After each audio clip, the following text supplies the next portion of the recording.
Hey, let's move on to 4A Sectional 11.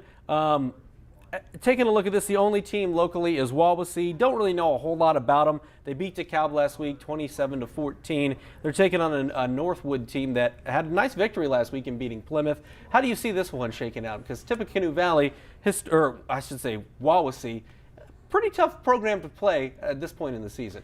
Playing Northwood? Yes. Yeah, I just think the edges got to go with the school that's used to being in that position, that's used to playing strong in those type of games. And so not knowing much about them, as you said, you don't know as much about them either. I got to go with the team that has that tradition of being strong in the postseason. You can't fight the Wawasee Warriors in the playoffs. They're pretty good. We don't cover them, unfortunately, on a week-by-week basis. So the knowledge limited, at least on my end. But I would pick them to win, even though Northwood's coming off a nice win against Plymouth. Taking a look at 4A Sectional 12, this is all local teams. So this is one we got a great grasp on. Bishop Dwenger struggled a little bit last week. They only won by 2, 42-40 at Jay County. They will take on Columbia City, a team that seems to be playing some pretty good football right now and upsetting Leo 14-7 last week. I have to think that Columbia City Dwenger is probably going to be the game to watch this week, because I think you've got two teams that are just unpredictable. What are you going to get from them? Both of them outstanding coaches. Randy Hudgens and Chris Schwarzkopf are two of the best football guys you're going to find. And they've both had teams that weren't maybe the teams they've had in the past, whether it's been injuries or youth or whatever it's been. I think you've got a game here that I don't even know if I could predict a winner, because these teams have been hard to peg. Both have gotten soundly beaten by teams, in certain games when they haven't played well at all. And then both have had wins where you go, oh, they're really coming along. Weather's going to play a factor, I think, because I think if you have drier conditions, I think Columbia City will try to spread it a little bit more and get some more offense generated. What's odd about this is we looked at all the games Friday night, trying to pick a game of the week for the next week. We thought, you know what, the best game on paper might be Columbia City Dwenger. Okay, they only have 9 wins combined, and we're used to Dwenger having about 9 wins at this point in the season. But they could be very equal, and Columbia City's getting healthy at the right time. They had a good team on paper coming in.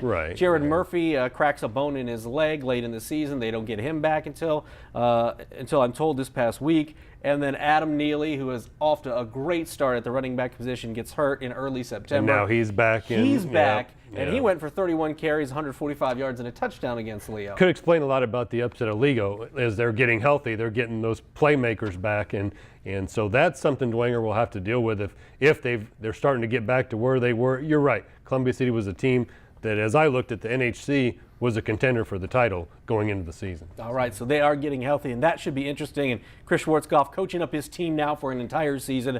They're going to be ready to play Friday night at Zollner Stadium. Norwell, I want to touch on these boys because it was a great win in Ossian this past Friday. It's been a while since they won one on the field. They had won a forfeit as recently as last year. 22-0, a shellacking of Logansport. In your eyes, what was the key in that ball game? Well, I think one thing that when you have a team that's lost a lot of games like this, it's easy to get the mental fatigue of the season. They came out really charged up, and like I said before, when teams think they've got a clean slate, it makes a difference. They played great on the line. I was at the game, obviously, and their line did an excellent job. Their defense came up big. I mean, to get a shutout, even if you're playing an opponent that maybe isn't one of the best opponents around, Logansport had put up points on people. They had scored throughout the season. So defensively was great, and then Norwell was able to generate some long scoring drives and finish off. They'd been getting drives during the year and then having something go wrong at the end. And Pearson Harnish obviously got some good genes, only a sophomore, still learning that quarterback position. He's got RH2 to throw to out there on the side. So they've got some weapons down there in Norwell that are young but are certainly improving. New Haven, obviously they met in the regular season. New Haven, the one thing that's scary about them is they can score both in the air and through the ground. Anthony Moore, another big game at a 43-20 win over Marion. If you're Norwell, what do you try to do? Because Jordan Hogue has been a great receiver this season for New Haven. Kevin Ware throws 4 touchdowns last week for New Haven. What do you try to stop first? The run game? Because you know it's probably going to be sloppy Friday. Well, I think you have to control the run game. If you're Norwell, you want to offensively eat some clock up, I think, because New Haven has a lot of playmakers, as you mentioned. When I saw Anthony Moore earlier this year, just impressed with how quickly he can change directions, how he can just make guys miss, and if you don't hit him on the first if you don't get him on that first hit, he's going to get extra yardage on you. So you've got to control that if you're Norwell, and I think you've got to play error-free ball to have a chance of pulling an upset here. This bracket is the one I think that's toughest to predict, because right now, who would you pick to win this? I mean, you probably pick New Haven, but if Columbia City's healthy, if Bishop Dwenger can do what they do and Coach Schwarzkopf does what he does in the playoffs, and maybe Norwell even gets lucky too. I think New Haven's got to be the favorite because they've got the best record. They've played most consistent ball throughout the season, so they're the favorite. But as you mentioned, we've got teams in here that are kind of wild card teams that have come along and improved as the year has gone on. It could be more open than it may be the most open one, but New Haven at this point has the strongest team throughout the year.